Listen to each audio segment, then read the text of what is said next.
Next few videos, I'm going to be addressing the shotgun muscle from Convict Conditioning 2. We're talking neck, forearms, and calves. These are the muscle groups that most people don't really pay that much attention to, but you should, both for practicality of performance, but also appearance and sex appeal.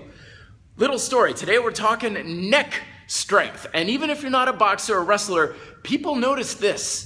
People notice how strong your neck is. When I was in Japan, me and the group I was with, we stayed with some monks at a monastery. And one of the monks, for whatever reason, had a very strong, powerful, well-defined neck. And you couldn't tell if he was strong or whatever through the rest of his body because he was covered with robes, except for maybe his hands. But for like the next hour or two, we were doing chores. All the girls could talk about was this guy and his strong neck and how they found that very attractive and very, very sexy. So it's more than just function.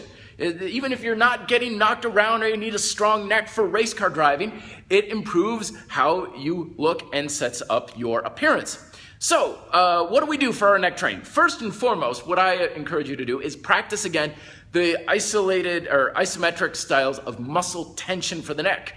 Like a lot of areas that often get neglected, we have poor muscle control in the back of the neck, the front, and so on. A lot of us are like this all day. So if you jump right into neck training, you may feel stress in the neck vertebrae.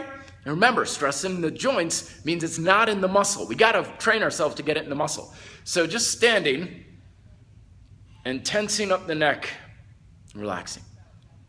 The front of the neck, the back of the neck. Also, get your upper traps involved. The neck muscles run right into your upper traps.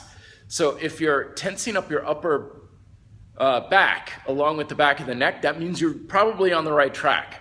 So just turning everything on isometrically a few times, that gets the mind-muscle connection going on.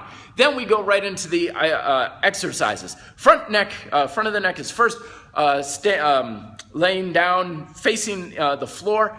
Knees are on the mat. Gently place your forehead on the mat. What I do is I have my weight on my forehead, but my nose is gently touching the mat. It seems to be a good angle for me. Keep your spine nice and straight.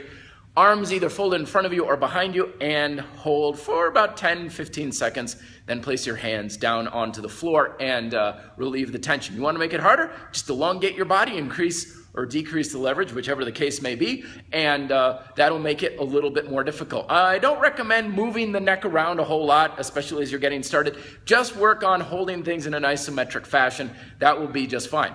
Rolling over then for the backside of your neck, just gently tilt your chin up, press into the ground with the back of your head, and attempt to lift your shoulders and arms off the floor. Start off with your arms on the floor and just put pressure down. I figure a lot of people, when I first start training them on this, they don't have quite the strength to even pick their shoulders off the floor.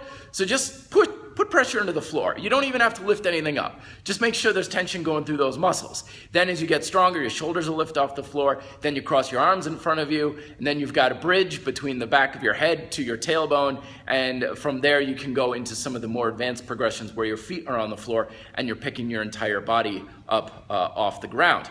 So that's enough to get you started. Let me know down below if there's anything I didn't address that you have questions on. In the next video, we'll be talking forearms and grip strength. Till then, be fit, live free.